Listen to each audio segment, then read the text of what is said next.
You ever get that feeling like the universe is laughing behind your back? That was me. Friday afternoon, minding my own business in the hallway of the condo building, arms full of overpriced takeout and red wine that had no business being $38 a bottle. I was coming home early to surprise my husband. Oh, the irony. When I caught the elevator doors just as they were about to close. Inside was a woman, mid-30s, expensive perfume wafting off her like she was auditioning for a French noir. I'd never seen her before, but something about her eyes snagged on mine a beat too long. One of those glances, the kind that says more than words ever could. She smiled, a small, practiced curve of the lips. I nodded, and just as the doors slid shut, she muttered it, barely above a whisper, a sentence that hit like a sucker punch to the ribs. He never told you, did he? No name, no explanation, just that, like a curse. I stood frozen for 2 full floors, the sushi bag practically slipping from my hand. By the time I registered what had happened, she was gone, out the lobby, into a cab, disappearing into downtown LA like a ghost who knew too much. I walked into our apartment in a daze.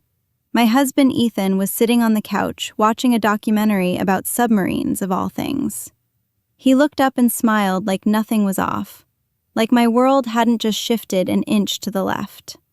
"Hey babe, early day?" I wanted to ask, wanted to scream. But instead, I handed him the wine and kissed his forehead.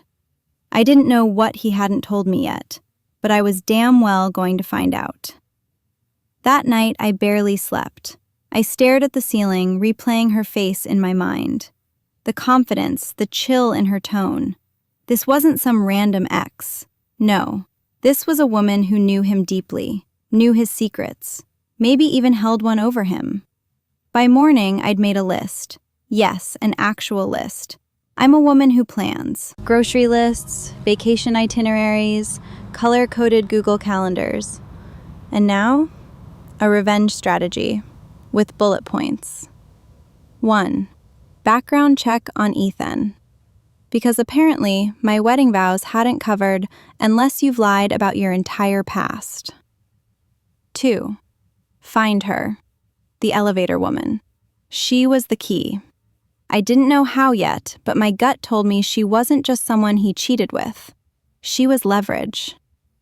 3. Keep playing perfect.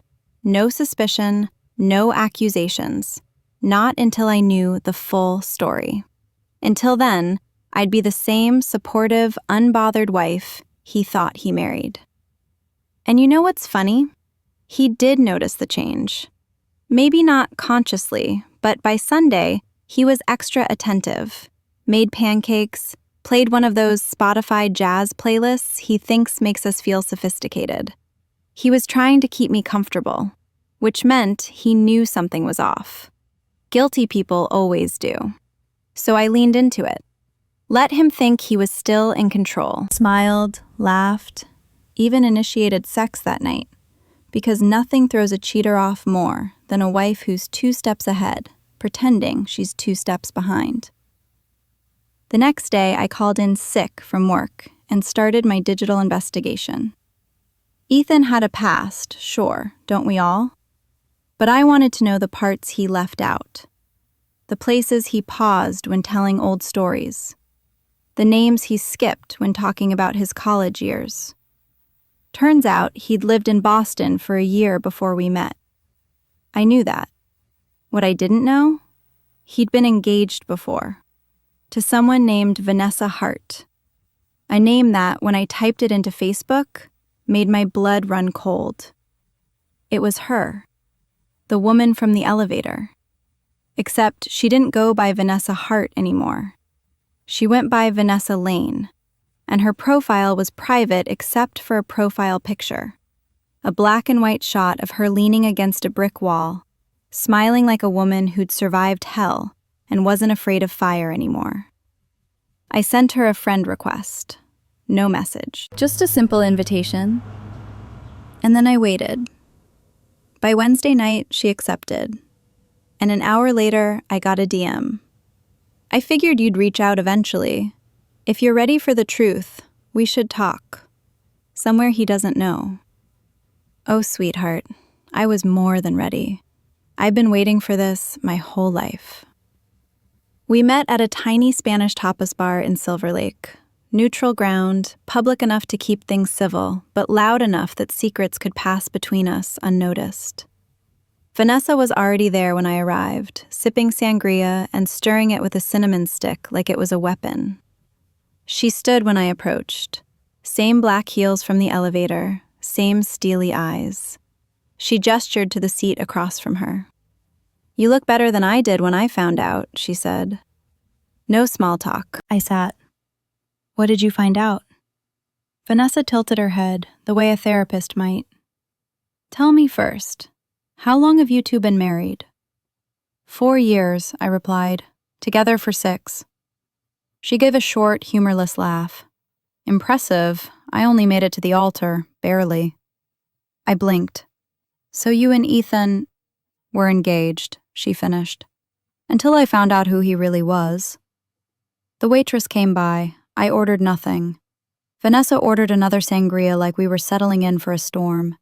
Then she pulled her phone out and slid it across the table. "Before you get the revenge you're clearly planning," she said, "you need to know the truth. The whole truth." I looked down. The screen showed a folder of screenshots, police reports, email chains, a scanned restraining order. My stomach dropped. What is this?" "His ex before me," she said. "Not me, the woman before me. Her name was Lydia. Ethan stalked her after she broke off their engagement, left dead roses on her windshield, showed up at her job until security had to escort him out. He only stopped when her brother, a lawyer, threatened to press charges. That's what the restraining order was for." I scrolled in silence. There were email drafts Ethan had written and never sent, found through a data recovery Vanessa had done when she still had access to his old laptop. Obsessive, delusional things. Paragraphs of how she'd never find anyone who understood her darkness. Like a rejected villain in a Netflix thriller. "He said she ruined his life," Vanessa said. "And when I found out, he said the same about me, that I was twisting things, that it was just passionate heartbreak." She snorted. "So I left, moved to a new city, changed my name. And then I saw your wedding photos pop up on a mutual friend's Instagram feed." I sat there, trying not to shake. "Why didn't you warn me?" I asked, though it sounded childish the moment it left my lips. Vanessa looked at me, hard but not unkind. "Because I knew if I told you, you wouldn't believe me. Not yet. He's too good at pretending." She leaned in. "But now you believe me, don't you?" I didn't respond. I didn't have to. Instead, I opened my own phone, pulled up a photo of Ethan sleeping from the night before. Peaceful, mouth slightly open, like a man who hadn't once threatened to ruin a woman's reputation for rejecting him. "I believe you," I said. Vanessa sat back. "Then maybe it's time for you to know the other thing." "What other thing?" She took a long sip from her glass. "He's still talking to Lydia, and she's not the one keeping it secret." I felt my pulse in my teeth. "Why?" Vanessa smiled, not kindly, not gently. "Because she knows something about him," she said. "Something he's terrified you'll find out." And just like that, the revenge stopped being optional. It became inevitable.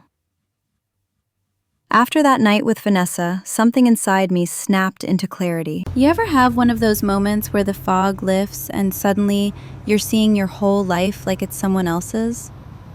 That was me, staring at Ethan brushing his teeth the next morning, like he wasn't a walking red flag with a smile and a mortgage. I didn't sleep. I stayed up replaying everything. Every weird moment that suddenly made sense.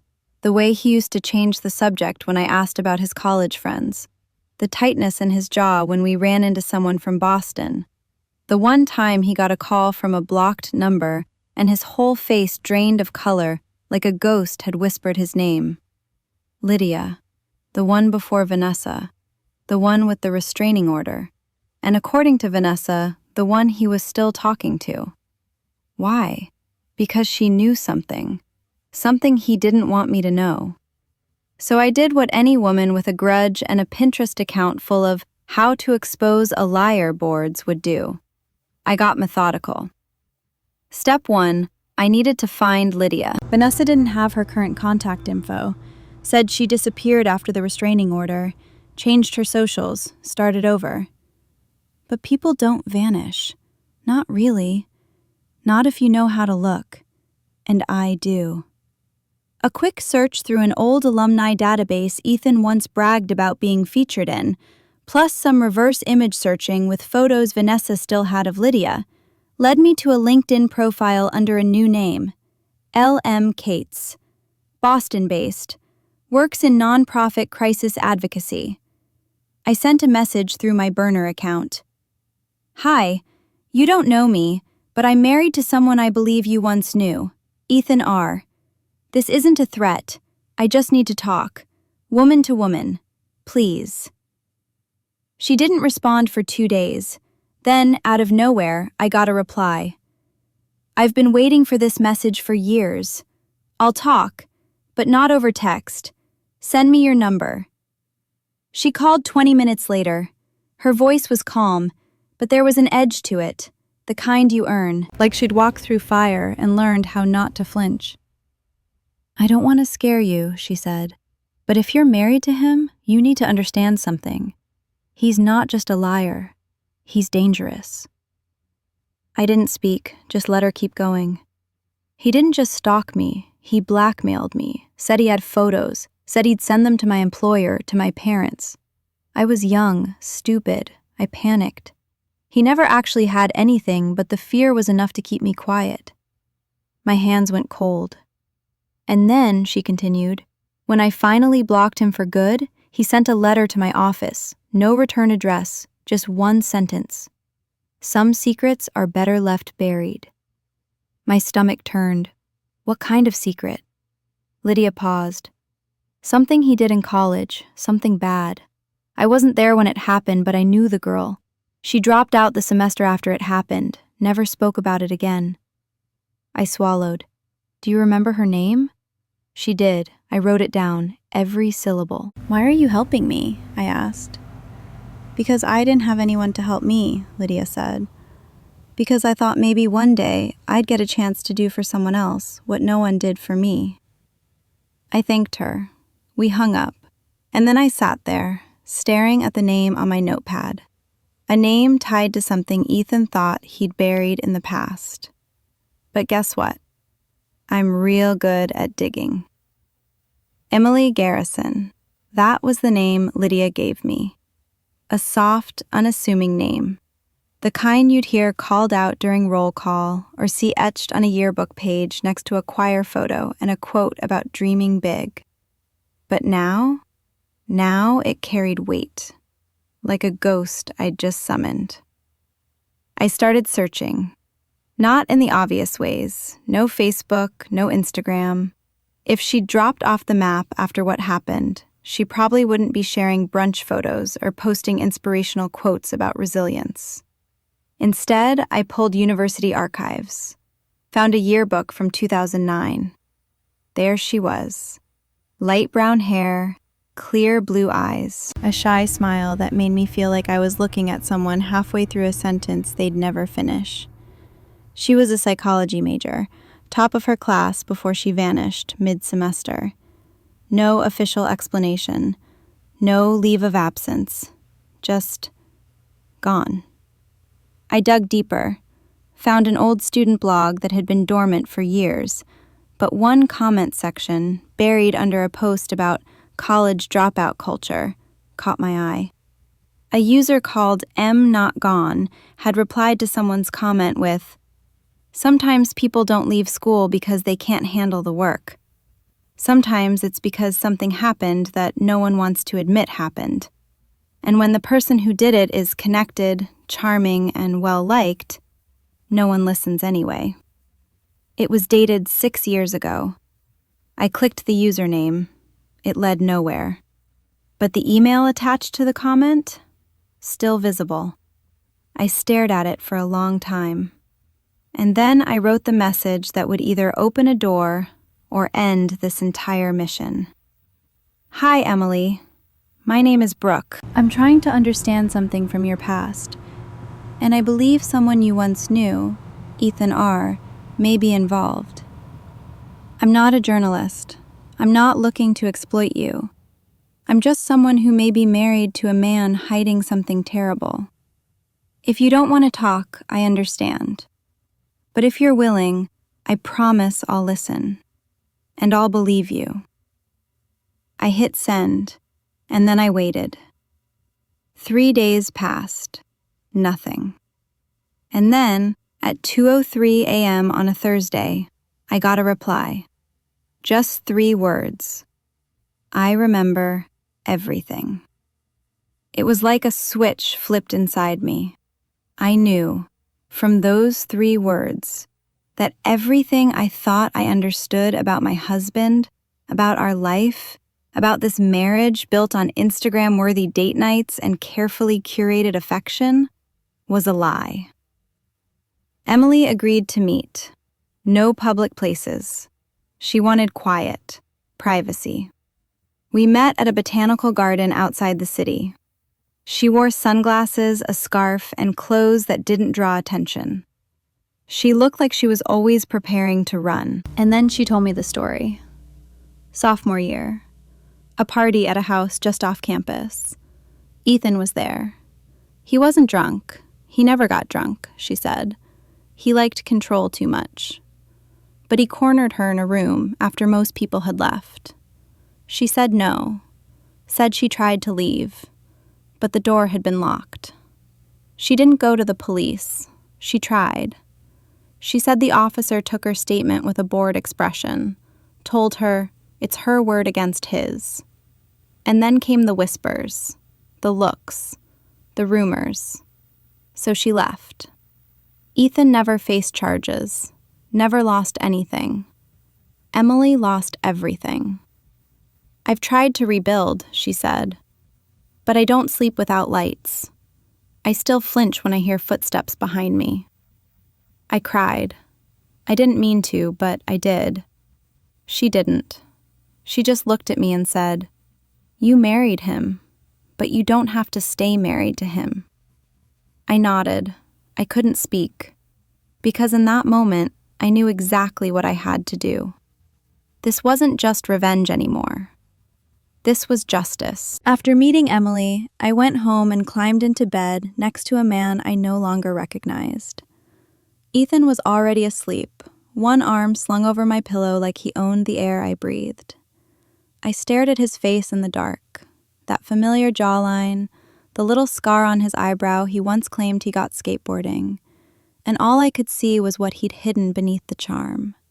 A predator who never got caught. I didn't touch him, didn't wake him. I just lay there, heart hammering, and let the truth settle into my bones. You never really know someone, not fully. You only know the version of them they let you see. And Ethan had curated his carefully. By morning, my grief had hardened into something sharper. Resolve. I didn't confront him, not yet. I kissed him goodbye like always, told him I had a long day at work. He smiled, told me he loved me. I said it back. The lie tasted bitter, but necessary, because confrontation would give him time to run. I didn't want him to run. I wanted him cornered. That day I met with a lawyer under the guise of a future planning consultation. No accusations, just quiet questions about what happens if a spouse is discovered to have committed a violent crime before marriage. Statutes of limitations, civil liability, divorce proceedings under concealment and fraud. The lawyer didn't push. She just answered. Calm, clinical, deadly. That night I called Vanessa. He did it, I told her, to Emily, and probably before her. Vanessa exhaled like she'd been holding her breath for years. I hoped I was wrong, she said. I really hoped. I need your help, I said. With Lydia, too. There was a pause, then, whatever you need. We formed a quiet alliance, 3 women connected by the same man, each of us hurt in different ways, all of us finally comparing notes. Vanessa had the stalking proof. Lydia had the blackmail evidence. Emily had the truth everyone ignored. And I had the ring on his finger, the shared bank accounts, the legal access, the proximity. Power hides in the most domestic places. Over the next 2 weeks, I became the perfect wife. I cooked, laughed at his jokes, initiated intimacy, asked about his day, gave him 0 reason to suspect that every smile I gave him was data. Every routine I memorized was strategy. Every password I relearned was another door unlocked. He grew comfortable, careless, and careless men leave trails. One night, while he slept, I unlocked his old cloud storage, the one he'd once mentioned casually over wine, saying he lost access years ago. Turns out he never really did. He'd just hidden it under a burner email I already had access to through our shared tablet. What I found there made me physically ill. Photos, messages, archived folders with women's names, including Emily's, and one video file labeled only with a date before we met. I didn't open it, not yet. Some things you save for the moment that will do the most damage. I closed the laptop, went back to bed, let him wrap his arm around me like I still belonged to him. Inside, I was already gone. And the trap? It was officially set. I opened the video the next morning at 4:42 a.m. I couldn't sleep. I hadn't slept in days, not really. Just little blackouts between adrenaline spikes. My body was wired, humming on something deeper than coffee. That pre-revenge energy, when you know the hammer is about to drop, and you're the one holding it. The video was grainy, a party, a handheld phone camera, laughter, red Solo cups, someone shouting, "Take a shot, bro!" And there was Ethan, younger, hair longer, but unmistakable. At first, it looked harmless. Him smiling, throwing an arm around another guy, talking to the camera. But then the camera panned to a girl, sitting on the edge of a couch, clearly drunk, slurring something unintelligible, trying to push someone's hand away. Ethan's hand. And the guy behind the camera? Laughing. My stomach turned. It was short, maybe 20 seconds. But it was enough. He didn't stop. He didn't help. He didn't even hesitate. He grinned. And then the screen went black. I closed the laptop, sat there in the dark, trembling. Not with fear, not even with rage, with clarity. I now had everything I needed. Vanessa, Lydia, and Emily had all agreed. They'd testify if it came to that. Not in court, not yet, but in statements, in documentation. We'd already spoken to a legal advocate. I had digital evidence, timelines, messages. The cloud folder now copied to an encrypted drive. And the video? That would be my final play. But first, I needed to isolate him. Not emotionally, physically. And for that, I needed bait. So I created her. Her name was Maya.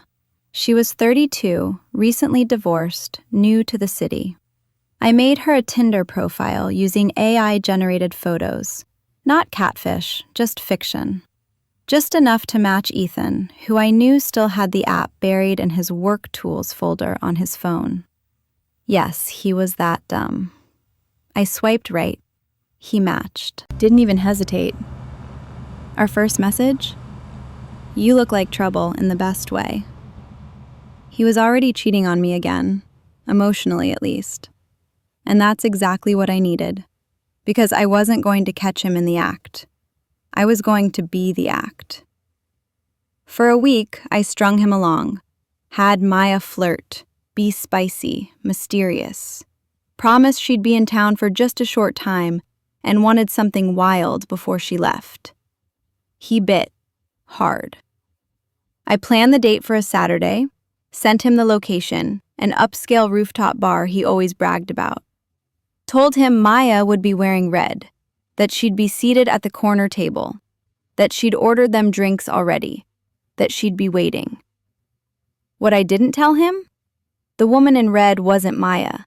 It was me, in a wig, in sunglasses, with every receipt in my bag and a lawyer's letter of intent in hand, and a hidden camera set up 3 tables away, already rolling. But you'll have to wait for that, because the look on his face when he saw me, that deserves a chapter of its own. He spotted me before I spotted him. I was sipping a dirty martini in that red silk dress, low back, high slit, the one he used to beg me to wear for his birthday. I hadn't touched it since 2020.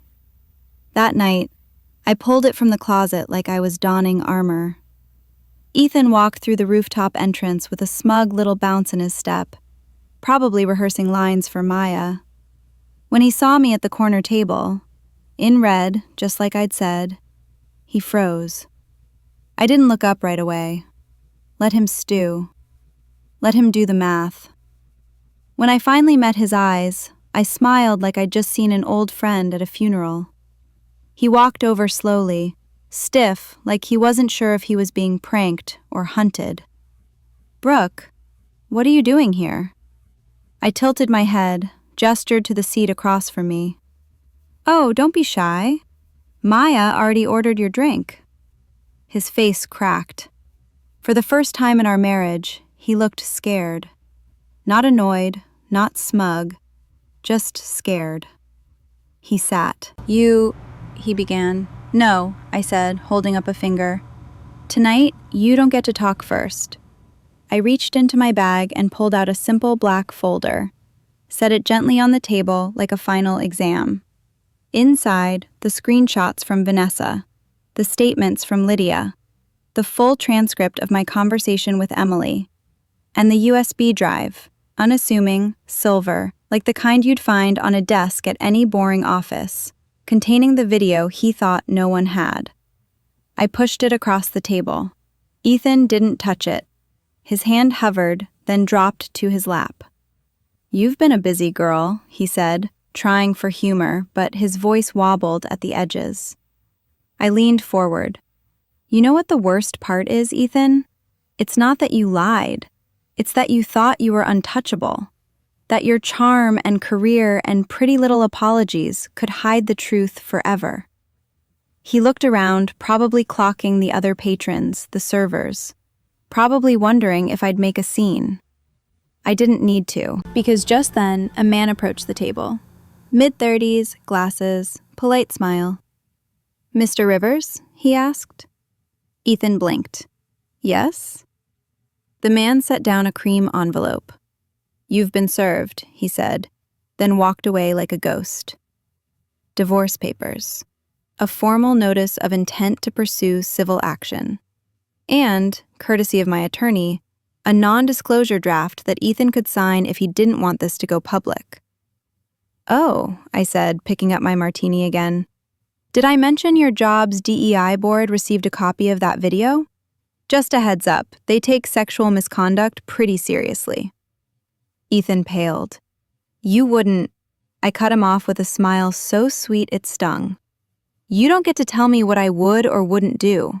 Not anymore." He stared at the folder, at the envelope, at the wreckage of his carefully managed life. And then, as if he thought this was still salvageable, he whispered, "Brooke, I'm sorry. We can fix this. You don't have to do this." I stood, smoothing the dress over my hips. "You're right," I said softly. "I don't have to do this." Then I leaned in, whispering close enough to smell the lie still clinging to his breath. "I want to." And with that, I walked away. 3 tables over, the hidden camera kept rolling. I expected fallout. Hell, I counted on it. But what I didn't expect was how fast it all happened. Within 48 hours of serving Ethan those papers, his world began to splinter like glass under pressure. The DEI board at his firm called an emergency meeting. An anonymous tip, guess who, flagged a potential concern involving undisclosed behavioral history. The video wasn't circulated, not yet, but the existence of it was enough. HR put him on leave, indefinitely. Then came the text messages. Ethan, can we please talk? Ethan, I never meant for any of this to happen. Ethan, this is going to destroy me, Brooke. Destroy him. Not hurt, not humiliate, destroy. I didn't reply. Instead, I forwarded those texts to my attorney, who replied with a single line, "Let him twist." And twist he did. I heard through Vanessa, who still had friends in common with his circle, that he tried spinning a version of the story where I was unhinged and vengeful, claiming I dug up dirt just to ruin him. But here's the thing about narcissists. They always underestimate the power of receipts. And I had plenty. One of his old college friends, someone I'd only met once at a wedding, reached out on LinkedIn of all places. "Hey, I heard what happened. Just wanted to say, you're not crazy. We all knew Ethan had a temper. Some of us just didn't know how dark it really got." So yeah, the cracks weren't just forming, they were spreading. Meanwhile, I was thriving in my quiet little bubble of strategic vengeance. The house, already in my name. The prenup, ironclad. But with a sweet little clause that voided asset protection if one party was proven to have engaged in criminal conduct. A clause I was very ready to activate. My lawyer sent over a formal financial proposal. Ethan had 10 business days to respond. Accept the divorce and NDA, forfeit the shared assets, and walk away quietly. Or fight it, and lose everything. 10 days passed. No signature. Just more texts, more attempts to guilt me. Until the 11th day, when I received a package at my office. Inside, the signed documents, along with a handwritten note. "I hope you're proud of yourself."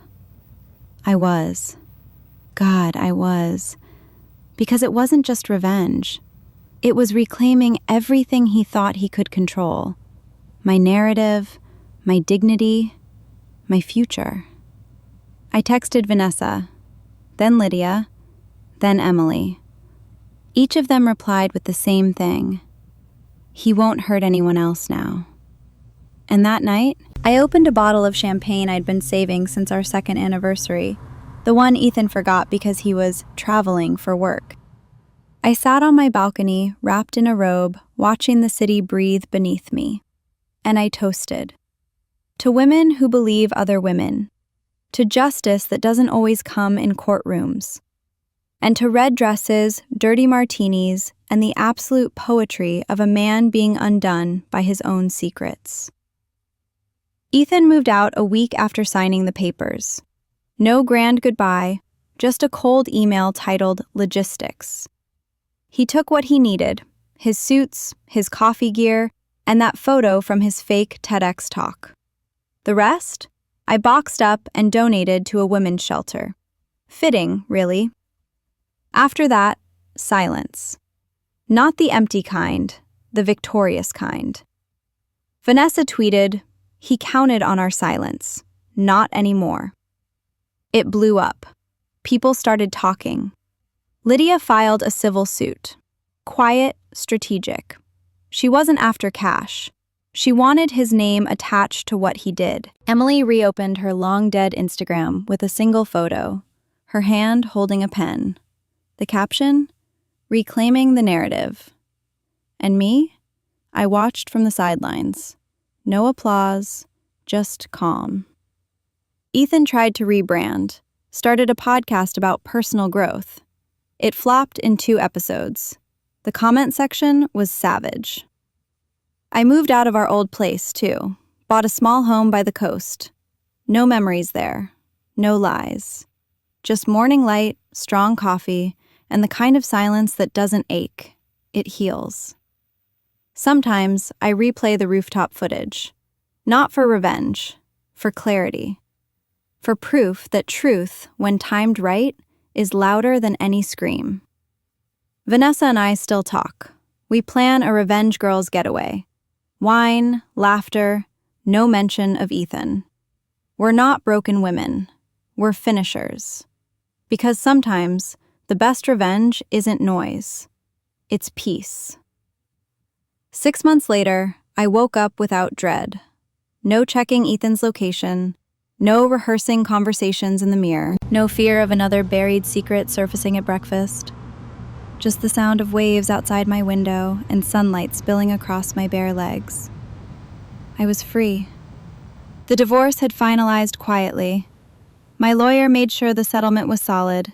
Ethan didn't fight it, maybe because he knew discovery would reveal everything. He took his loss and vanished.